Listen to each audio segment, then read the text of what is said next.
വിഭാഗത്തിൽപ്പെട്ട ഒരിനം സസ്യങ്ങളുടെ ഫലമാണ് കൂൺ. ഭക്ഷ്യയോഗ്യമായ കുമിളുകളെ മഷ്റൂം എന്ന് വിളിക്കുന്നു. കൂണിനങ്ങൾ ഏകദേശം 10,000 ഉണ്ടെങ്കിലും 2,000-ഓളം മാത്രമാണ് ഭക്ഷ്യയോഗ്യമായവ. കേരളത്തിൽ കൃഷി ചെയ്യാവുന്നവ 250-ഓളം ഇനങ്ങൾ മാത്രം. ഇന്ത്യയിൽ ഏറ്റവും കൂടുതൽ കൃഷി ചെയ്യപ്പെടുന്ന ഇനം ബട്ടൺ കൂണാണ്. എന്നാൽ കേരളത്തിൽ കൃഷിക്ക് അനുയോജ്യം ചിപ്പിക്കൂണും പാൽക്കൂണുമാണ്. പ്രകൃതിയിൽ കൂണുകളെ കച്ചിക്കൂനകളിലും ജീർണിച്ച മരത്തടികളിലും ചിതൽപുറ്റുകളുള്ള സ്ഥലങ്ങളിലും മരങ്ങളുടെ തടങ്ങളിലും ജൈവാംശം കൂടുതലുള്ള മണ്ണിലും കാണാവുന്നതാണ്. ഏത് പ്രായത്തിലുള്ളവർക്കും കഴിക്കാവുന്ന ഒരു സമ്പൂർണ്ണ സംരക്ഷിത ആഹാരമാണ് കൂൺ.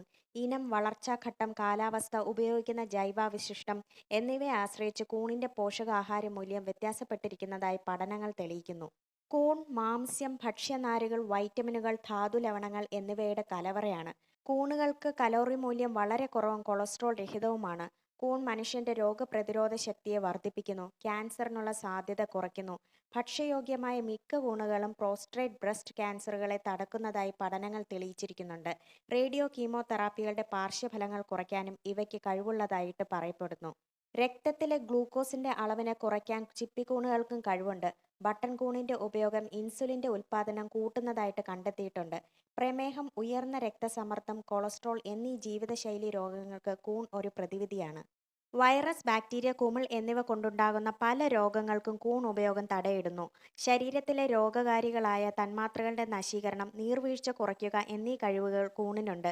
സോഡിയം പൊട്ടാസ്യത്തിന്റെ സുരക്ഷിതമായ അനുപാതം രക്തചംക്രമണത്തിന്റെ സന്തുലിതാവസ്ഥ ക്രമീകരിക്കുന്നതിനാൽ ഹൃദയത്തിന്റെ ഒരു ടോണിക്കായി കൂണിനെ കരുതാവുന്നതാണ്.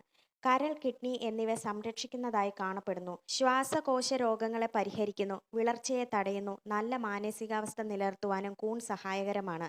അമിത മാംസഭോജനവുമായി ബന്ധപ്പെട്ടുള്ള ആരോഗ്യ പ്രശ്നങ്ങളാലും പച്ചക്കറികളിലെ കീടനാശിനികളുടെ വിഷത്താലും മലയാളികളുടെ തീൻമേശയിൽ കൂണിന് സവിശേഷമായ ഒരിടം കൊടുക്കേണ്ട കാലം അതിക്രമിച്ചു വരുന്നതായിട്ട് പറയാം. വീഡിയോ ഇഷ്ടമായെങ്കിൽ ലൈക്കും ഷെയറും ചെയ്യുന്നതിനോടൊപ്പം ചാനൽ സബ്സ്ക്രൈബ് ചെയ്യാനും മറക്കരുത്. ബെൽ ബട്ടൺ കൂടി ഇനേബിൾ ചെയ്തോളൂ. മറ്റൊരു നല്ലൊരു വീഡിയോയുമായി മറ്റൊരു അവസരത്തിൽ വീണ്ടും കാണാം. താങ്ക്